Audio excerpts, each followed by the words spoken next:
fellow shoppers, I'm going to do a quick little comparison of these two heaters. Unfortunately, in the winter that passed, we had our furnace break down and we needed a heater to keep us warm while we wait it for the repairman. So with that said, I'm just going to break down these two and what I like about them and what I don't like, and hopefully it helps. So we're going to start off with this one. It is the Comfort Zone. Don't mind the paint. It was in the garage. So what I do like is that you can see what the temperature is when it's plugged in. So even though it's not on the heater part, it will tell us the temperature. Where this one, it just shows you a red dot that's eerily looking at me. So here we go.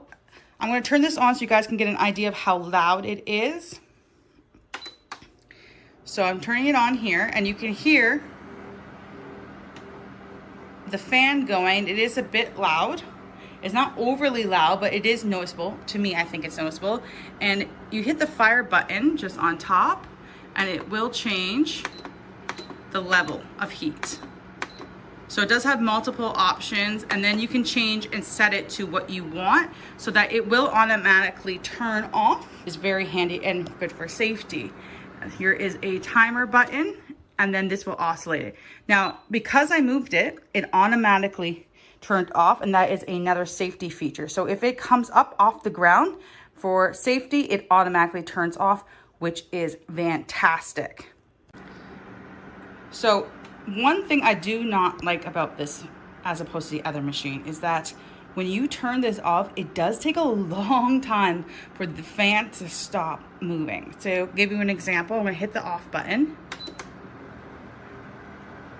and you can hear it takes a while for this tower to really cool itself down and stop working, as opposed to this bad boy to my right. It is off and nice and quiet. So let's look at the one to the right. So now we got this one. Now again, this does almost all the exact same features, so we are just going to turn her on real quick. Here is the on button. Now right away, you can notice that this machine is a lot quieter as opposed to the Comfort Zone, which if you're having in your bedroom, it's a lot nicer to sleep to. Unless you like loud white noise, then the Comfort Zone is for you. Now it has the same kind of features where you can just turn up the heat. As you can see, you can do the same thing by setting it however you like, put a timer on it just like the other one, and that's awesome, as well as that right there, which will slowly move. And it's very subtle, it's very quiet as opposed to the Comfort Zone. So with that being said, this is one of the reasons I do tend to prefer to have this one on, just because I like quiet when I'm sleeping. So for that reason alone, I like this one better. As well, I'm gonna hit the off button and it turns off right away. As opposed to the Comfort Zone, when I hit the off button, it was rumbling for a while to cool down before it turned off. So there are pros and there are cons between the two of these bad boys. I am happy with both of them. Again, it's all about personal preference. I like how quiet it is. For the one here, the Lasko, I believe it's called, as opposed to the Comfort Zone. Now, if you're somebody that likes white noise, then you're fine with the Comfort Zone. So you can have that sound kind of ringing while you're sleeping.